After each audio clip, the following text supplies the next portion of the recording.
Hello दोस्तों, आज के इस वीडियो में हम ऑर्कला आईपीओ का एनालिसिस करेंगे।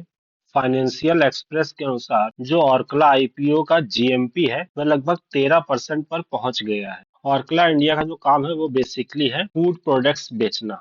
अगर ऑर्कला इंडिया लिमिटेड के बारे में कहा जाए तो ये अपने brands MTR foods, eastern condiments और रसोई मैजिक के माध्यम से विभिन्न प्रकार के फूड प्रोडक्ट्स भारत में सेल करती है।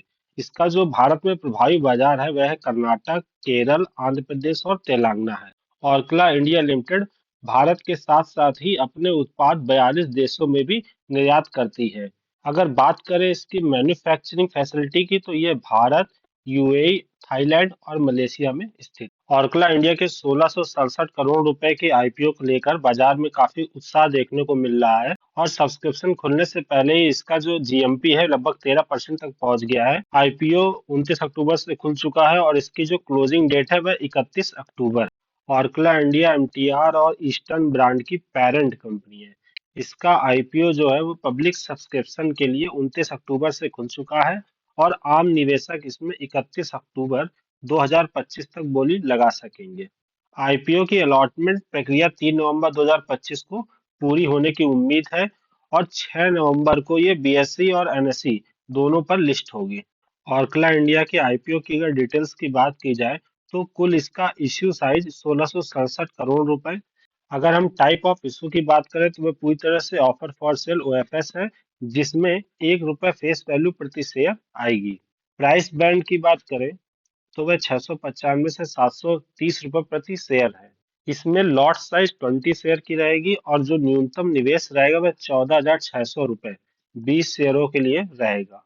ऑर्कला इंडिया के जो आईपीओ हैं वे किसके लिए कितना रिजर्व रहेंगे, तो इसका जो 50% हिस्सा रहेगा वह क्वालिफाइड इंस्टीट्यूशनल बायर्स के लिए रिजर्व रहेगा। इसका 15% हिस्सा नॉन इंस्टीट्यूशनल इन्वेस्टर्स के लिए रिजर्व रहेगा, जबकि 35% इसका हिस्सा रिटेल निवेशकों के लिए रिजर्व रहेगा। ऑर्कला इंडिया आईपीओ का जो जीएमपी है, अगर वह लगातार 13% के बराबर रहा और यही ट्रेंड चलता रहा तो जो कंपनी का स्टॉक होगा वह ₹730 अपर प्राइस बैंड के मुकाबले ₹890 पर लिस्ट हो सकता है।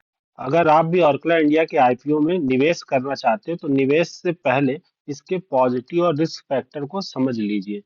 ऑर्कला इंडिया का आईपीओ मजबूत जीएमपी की वजह से काफी चर्चा में है, लेकिन निवेश से पहले कंपनी के पॉजिटिव और रिस्क फैक्टर को समझना बहुत ही जरूरी है।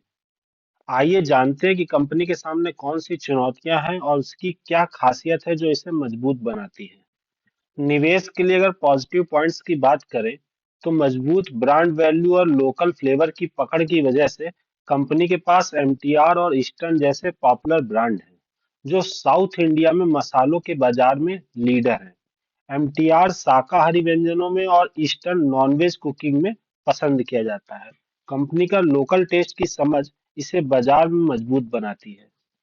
ऑर्कला इंडिया के डिस्ट्रीब्यूशन नेटवर्क कंपनी को मजबूत बनाता है।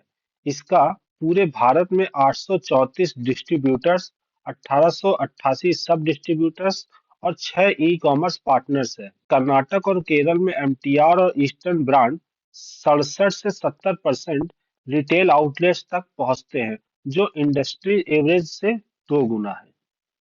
कंपनी को मजबूत बनाता है इसका एडवांस मैन्युफैक्चरिंग और सप्लाई चेन। ऑर्कला इंडिया के भारत में 9 आधुनिक मैन्युफैक्चरिंग प्लांट हैं, जिनमें आईओटी टेक्नोलॉजी और ऑटोमेटेड सिस्टम का इस्तेमाल होता है। इससे कंपनी की क्वालिटी, इफिशियंसी और सेफ्टी इससे बेहतर बनी रहती है। Orkla India multi category food company है। यह लगातार नए प्रोडक्ट्स लॉन्च करती है। इस साल जनवरी 2025 में भी ये नया Asian cuisine brand wok and roll लेकर आई है। ऑर्कला इंडिया के आईपीओ में निवेश से पहले इसके रिस्क फैक्टर समझ लीजिए। कच्चे माल के दाम बढ़ने का खतरा। ऑर्कला इंडिया का जो बिजनेस है वह कच्चे माल और पैकेजिंग मटेरियल की कीमतों पर निर्भर करता है। अगर इनके दाम बढ़ जाते हैं तो कंपनी इन्हें सस्ते रेट पर नहीं खरीद पाएगी और इसका सीधा असर उसके मुनाफे और बिजनेस पर पड़ सकता है। बात करते हैं प्रोडक्ट क्वालिटी या कंटेमिनेशन का रिस्क। अगर मैन्युफैक्चरिंग या स्टोरेज में कोई गलती हो जाती है और प्रोडक्ट खराब हो जाता है और उसमें किसी तरह का कंटेमिनेशन हो जाता है तो इससे कंपनी की रेपुटेशन पर असर पड़ता है। इससे रेगुलेटरी एक्शन हो सकता है, जिससे कंपनी के बिजनेस पर निगेटिव असर पड़ सकता है। ऑर्कला इंडिया की बात की जाए तो ये अपने सप्लायर्स पर काफी निर्भर करती है।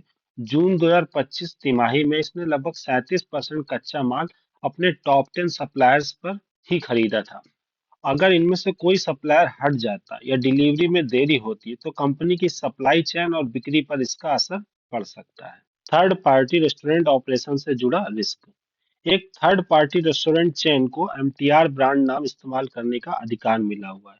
अगर इस रेस्टोरेंट से जुड़ी कोई निगेटिव खबर या क्वालिटी इशू सामने आता है तो इससे ऑर्कुला इंडिया की छवि और बिजनेस पर असर पड़ सकता है।